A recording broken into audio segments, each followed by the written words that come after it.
Olá! Hoje vamos continuar a leitura do capítulo 2, a separação e a expiação. Seção 8, o significado do juízo final. Parágrafo 1. Um dos caminhos pelo qual podes corrigir a confusão entre mágica e milagre é lembrar-te de que não criaste a ti mesmo. Estás apto a esquecer isso quando vens a ser egocêntrico, e isso te coloca em uma posição na qual a crença na mágica é virtualmente inevitável.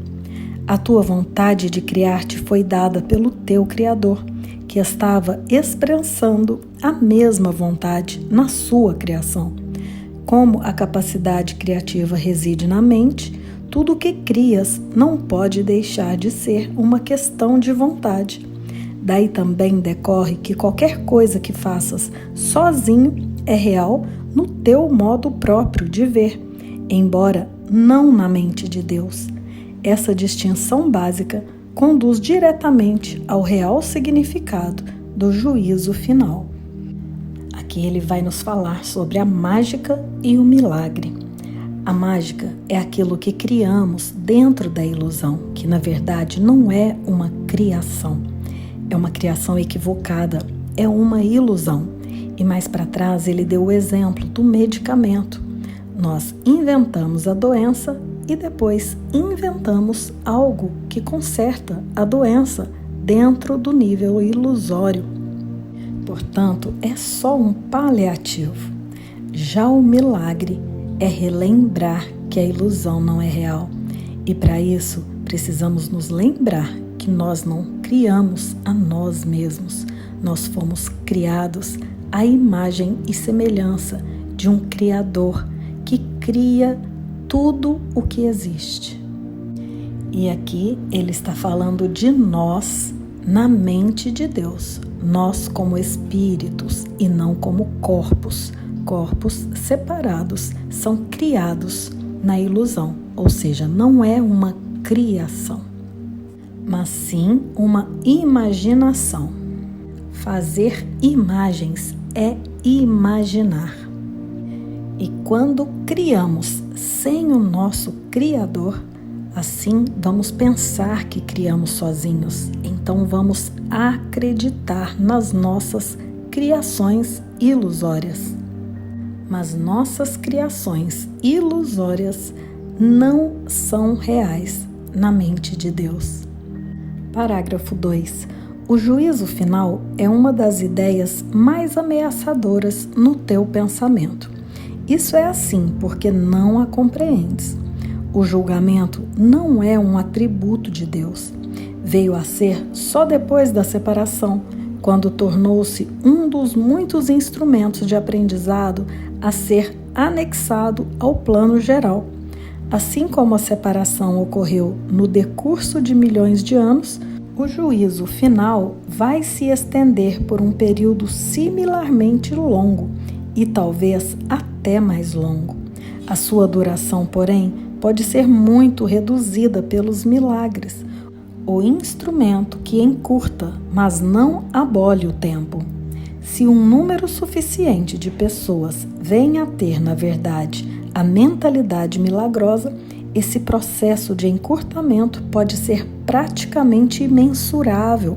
Contudo, é essencial que tu te libertes do medo com rapidez, porque tens que emergir do conflito se vais trazer paz a outras mentes.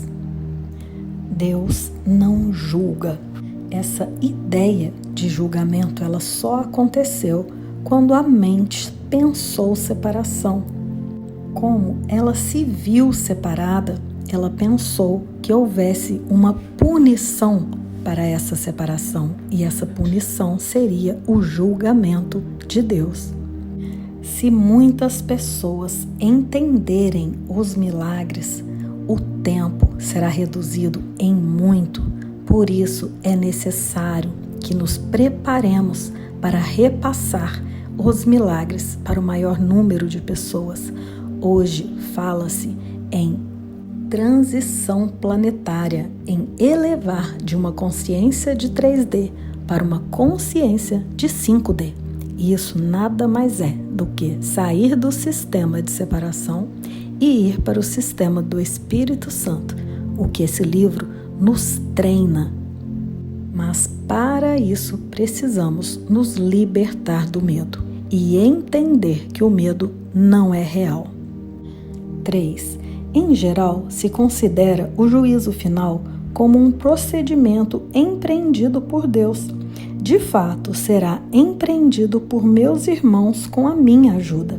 É uma cura final, ao invés de um acerto punitivo, por mais que possas pensar que a punição é merecida. A punição é um conceito totalmente oposto à mentalidade certa, e o objetivo do juízo final é restaurar em ti essa mesma mentalidade. O juízo final poderia ser chamado de um processo de avaliação certa. Simplesmente significa que todas as pessoas finalmente virão a compreender o que tem valor e o que não tem. Depois disso, a capacidade de escolher pode ser dirigida racionalmente, até que essa distinção seja feita, porém, as oscilações entre a vontade livre e a vontade aprisionada não podem senão continuar. O juízo final vai restaurar a nossa mente a uma mente alinhada com a unidade. Não há uma punição, mas somente um reconhecimento daquilo que tem valor. Até que possamos compreender isso, nós oscilaremos, ficaremos um pouco no ego, um pouco no espírito, até que possamos ter o discernimento completo do que eu quero, se eu escolho continuar nessa consciência de baixa vibração ou ir para uma consciência unificada. 4. O primeiro passo para a liberdade envolve uma seleção entre o falso e o verdadeiro. Esse é um processo de separação no sentido construtivo e reflete o verdadeiro significado do Apocalipse. Em última instância, todos olharão para suas próprias criações e escolherão preservar somente o que é bom, assim como o próprio Deus olhou para o que ele criou e soube que era bom.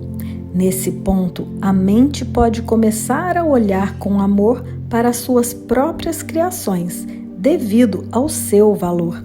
Ao mesmo tempo, a mente irá inevitavelmente repudiar suas criações equivocadas, as quais, sem crença, não mais existirão.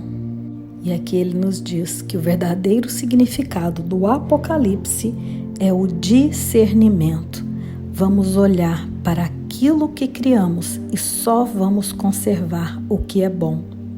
E aquilo que criamos equivocadamente, sem nossa crença, deixarão de existir. 5. A expressão juízo final é assustadora, não só porque foi projetada para Deus, mas também por causa da associação entre final e morte. Esse é um exemplo claro da percepção invertida. Se o significado do juízo final é objetivamente examinado, fica bastante evidente que é, na realidade, o umbral da vida. Ninguém que viva no medo está realmente vivo. Não podes submeter a ti mesmo ao teu próprio juízo final, porque tu não és criação tua. Podes, todavia, aplicá-lo de modo significativo e a qualquer momento a tudo o que fizeste e reter na tua memória apenas o que é criativo e bom. Isso é o que a mentalidade certa não pode deixar de ditar-te. O propósito do tempo é unicamente dar-te tempo para conseguir esse julgamento. É o teu próprio julgamento perfeito das tuas próprias criações perfeitas. Quando tudo o que retens é amável, não há razão para o medo permanecer contigo. Essa é a tua parte na expiação. Não estamos realmente vivos enquanto vivemos no medo, enquanto pensamos viver separados da nossa fonte. E esse é o único propósito do tempo: reter na nossa memória apenas o que é criativo e bom. Todo o resto que criamos na separação é ilusório. Portanto, o único julgamento é o julgamento perfeito das nossas próprias criações perfeitas. E isso é a expiação. Quando olharmos para todas as nossas criações equivocadas e não darmos mais significado a elas, mas retemos tudo o que é amável, e assim não tem mais razão do medo continuar conosco. Aceita a expiação para ti mesmo, aceitando a sua real identidade como filho perfeito e unificado. E logo estaremos juntos para a leitura do próximo capítulo.